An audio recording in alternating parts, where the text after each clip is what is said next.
Hello everyone and welcome to a very nice game from the Norwegian Team Championship. A lot of you have requested this one as it is an encounter of master and student. Simen Agdestein faces Magnus Carlsen. Simen is Magnus's first teacher.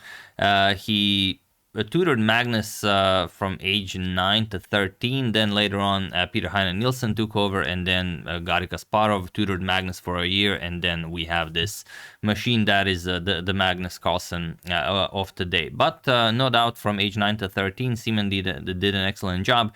And the two of them even faced off first time in the finals of the Norwegian Championship, where Simen defeated Magnus Carlsen. But already next year, Magnus defeated Simen to win the Norwegian championship.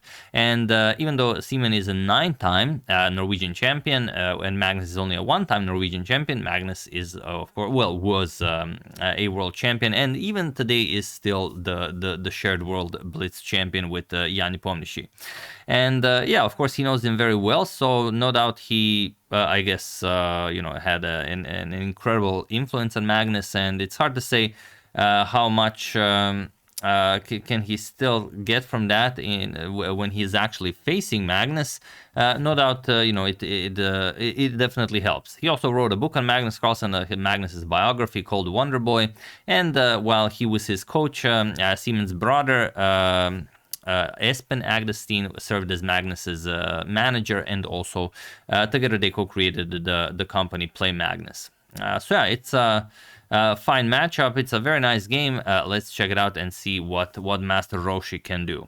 Simen with white opens with pawn to d4. And I also heard about this, I don't know if it's true, but when Magnus was really young, Simen was incredibly impressed by Magnus's skill, thought that he would go very, very far, and whenever they came somewhere, that he would tell people, remember that name, Magnus Carlsen, remember that name.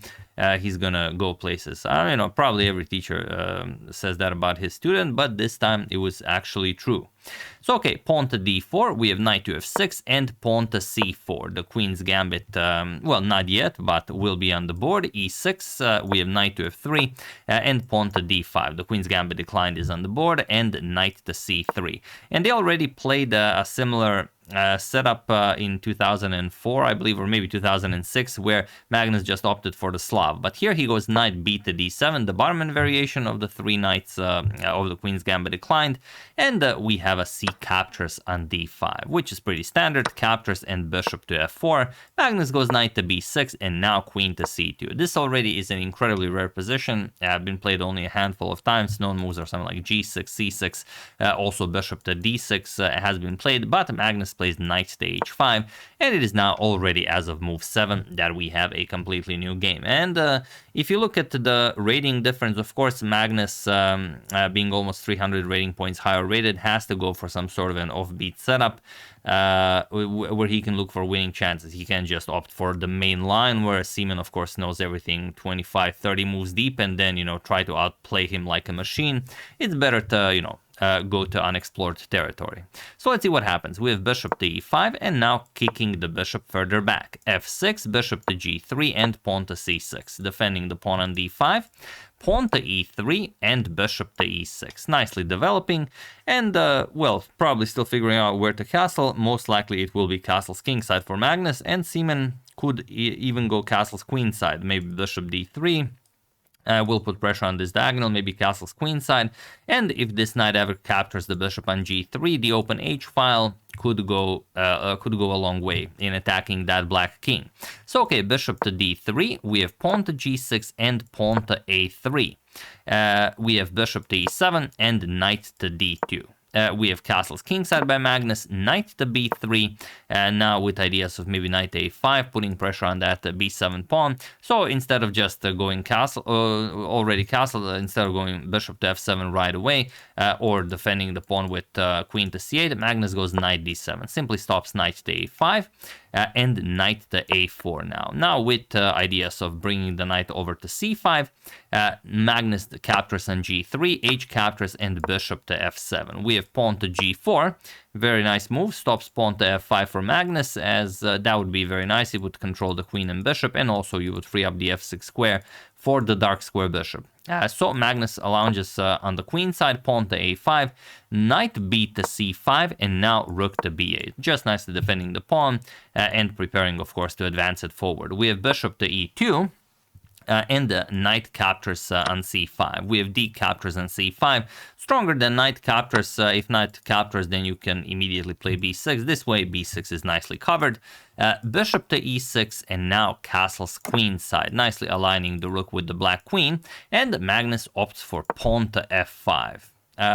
Pretty dangerous, as it will open up the king side somewhat, but it does free up the f6 square for his bishop, as he also wants to start attacking. We have bishop to d3 and queen to c7. And you guys don't have the clock times, but they weren't really relevant up until this point, so I will allow them at this moment.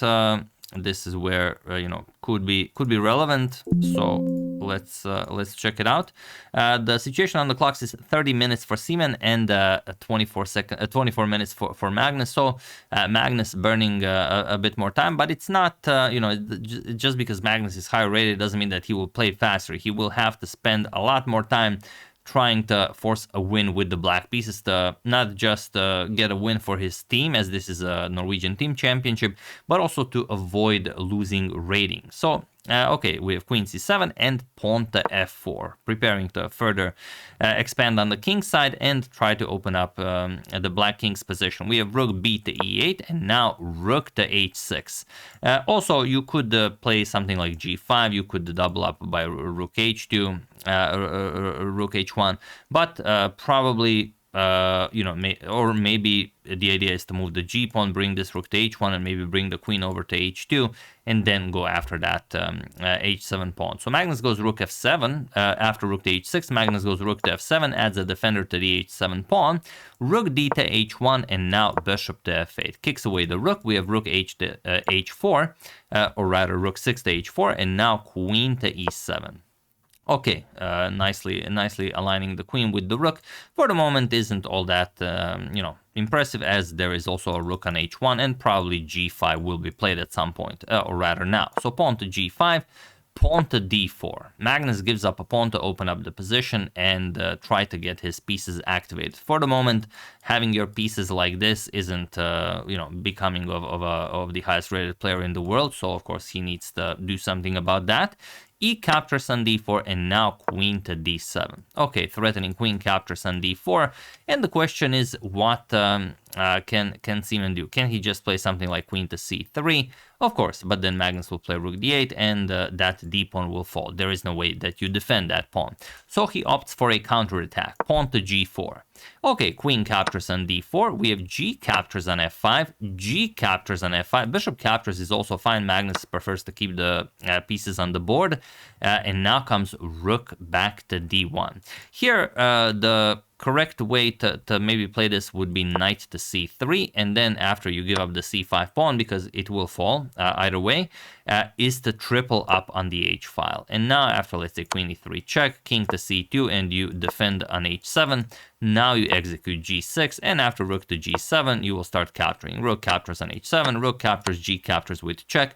Of course, king to h8, you don't want to get checkmated, and now something like queen g1, offering a queen trade, where Magnus would have to struggle very hard in order to get a draw here. Best is actually to capture the queen, not to capture the pawn, but this is a long way off this position. So Simen instead played rook to d1, and now Magnus goes queen e3 check, king to b1, and rook to d8. The situation on the clock is well, dire, and 8 more moves need to be made in order for time control to be reached. And now knight to b6 is the only way to continue this game, and there's no other move that holds the position. I'm not going to tell you why. It might spoil the pause the video moment, but here Simen played rook h to h1, and now Magnus's position is winning, but only if you find the correct idea. I might have already said too much, but okay, have at it. Feel free to pause the video and try to find the only winning move for Magnus while I give you a couple of seconds.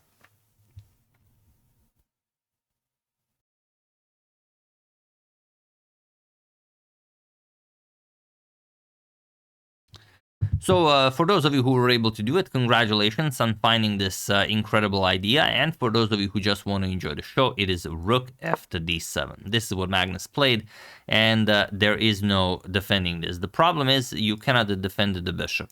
You play bishop to e2, and all of a sudden rook to d2, and that's it. There's no way to save the bishop. If you trade, the other rook comes to d2, and that's pretty much it. Other than that, what can you do? There's no square available for that bishop. Bishop can come to c4.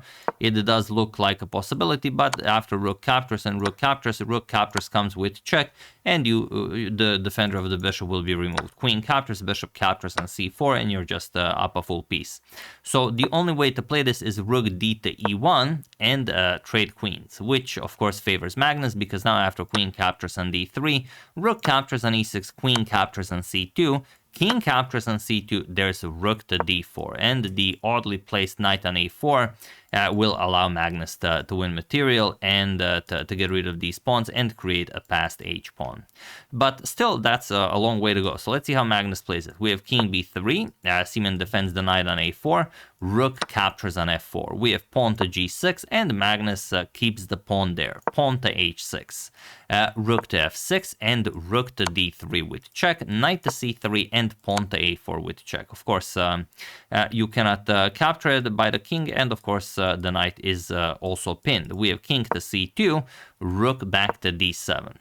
We have rook to h5, putting pressure on the f5 pawn, and now rook f2 check, king to c1, and bishop captures on c5. Okay, Simen captures on f5, rook h captures on f5, bishop to e3 check. We have king to b1, limiting the activity of the white king as much as possible before trading, and only now rook captures on f5. Rook captures and king to g7. This pawn will be lost as well, and then the passed h pawn will be enough to force a win here. Knight captures on h4, on a4, king captures on g6. We have rook to f3, and now bishop to d4, and it was in this position on move 48 that Magnus Carlsen resigned, that Simen Agdestein resigned the game, as there is nothing more to be done here. The bishop and knight are in their, famous relationship where the knight cannot go anywhere. If the knight moves, the bishop will just capture it, and then you just march this pawn. The white king is completely out of the game, so not really a part.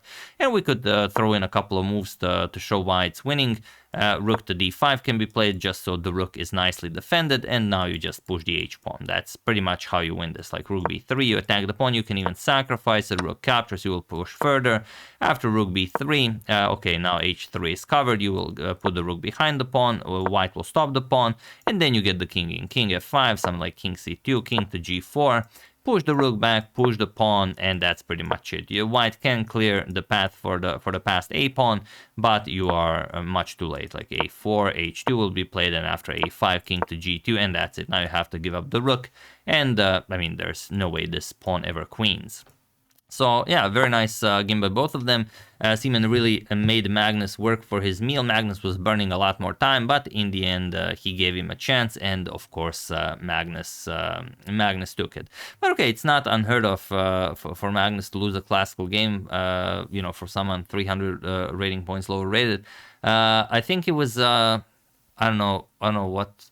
Yeah, or maybe that wasn't classical. I don't know. I think he lost a Canadian player like Levan Pantelaya at some point, maybe 3 to 5 years ago at some event. I can't remember if it was classical, but yeah, would be pretty weird. But even a draw here would be quite a rating loss for Magnus. And since Magnus really does not play classical anymore, he only plays scrambled pieces chess. He would like to remain highest rated player in the world for as long as possible.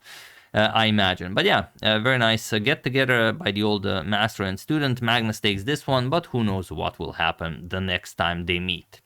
So yeah, that's the game. Hope you guys enjoyed it. Thank you very much for recommending such a nice game. I would like to thank Gerhard Homa, David Gasparian, Ferro Gerald, Mike Manson, and Rokau Hochstetler for your contribution to my channel. Thank you a lot. I really appreciate it. As usual, you can check 2 of my previous videos here. Thank you all for watching, and I will see you soon, continuing to check up on your wonderful suggestions, such as this one, and whatever else happens in the chess world. Thank you all. I will see you soon, and have an excellent rest of your day.